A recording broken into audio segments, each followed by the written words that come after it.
এই রোজা রেখেছি, আল্লাহর ইবাদত বন্দেগী করেছি মহান আল্লাহ তাআলাকে খুশি করার জন্য, নাকি মানুষ দেখানোর জন্য? যদি মানুষ দেখানোর জন্য রোজা হয় তাহলে মনে করেন এই মানুষ পর্যন্তই থাকবে, আল্লাহ পর্যন্ত পৌঁছাবে না। সুতরাং আমাদের রোজা হবে আল্লাহর জন্য।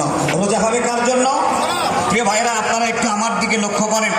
আমরা ইফতার প্রোগ্রামে আমাদের অনেক নেতাকর্মী ভাইরা এখানে এসেছেন, তিনারা আলোচনা করবেন। আমি আর সর্বোচ্চ 3-4 মিনিট কথা বলবো। তাহলে এখান থেকে আমাদের দুইটা বিষয়, এক নম্বর হলো আমাদের ইমানদার হতে হবে। আমরা এই পৃথিবীতে মানুষ হিসাবে জন্মগ্রহণ করেছি, এই বাংলাদেশে বসবাস করছি, আমরা একটা দল করতেই পারি।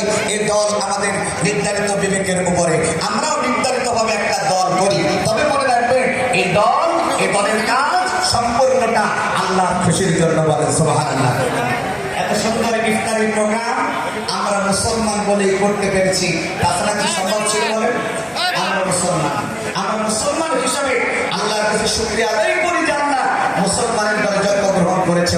গোটা পৃথিবী আজকে এই কথা বলতে বাধ্য, মুসলিম ধর্ম হচ্ছে শ্রেষ্ঠ ধর্ম এবং সত্য ধর্ম। বলেন আলহামদুলিল্লাহ।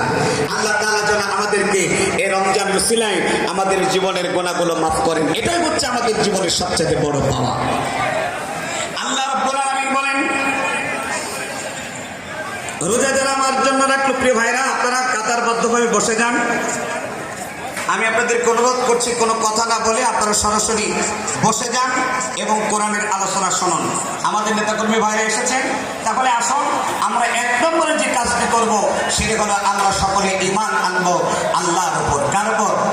আল্লাহর উপর, ফেরেশতার উপর, নবীদের উপরে, রাসূলদের উপরে, আল্লাহ প্রদত্ত কিতাবের উপরে। আল্লাহ প্রদত্ত কিতাব, এই জ্ঞান অর্জন যদি এই ঈমান আমরা না আনতে পারি তাহলে কিন্তু আমরা মুত্তাকি হতে পারবো না। সুতরাং আসুন আমরা যেন সকলেই ঈমানদার হতে পারি। মুত্তাকি মানে হলো আল্লাহর ভয়। কার ভয়? আল্লাহর ভয় যদি আমাদের ভিতরে না থাকে তাহলে কিন্তু ঈমান আনা হলো না। এই ঈমানদার হওয়ার সাথে সাথে বান্দা মুত্তাকি হওয়াটা অস্বাভাবিক কিছু না।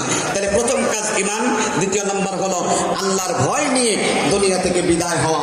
যাদের ভিতরে আল্লাহর ভয় আছে, গোপনে প্রকাশ্যে সবসময় আল্লাহর ইবাদত করবে, আল্লাহর দাসত্ব করবে, তাছাড়া আর কারোর দাসত্ব করবে না। প্রিয় হাজিরিন, আসুন আমরা আর কথা না বলে আমরা সকলে আল্লাহ ভীরুতা অর্জন করে এই রোজার সম্মানার্থে আমরা বাকি 11টি মাস রমজানে যেভাবে ইবাদত বন্দেগী করেছিলাম আল্লাহর ভয়ে, আমরা বাকি 11টি মাস যেন এই রমজানে আদবটা রক্ষা করে চলতে পারি।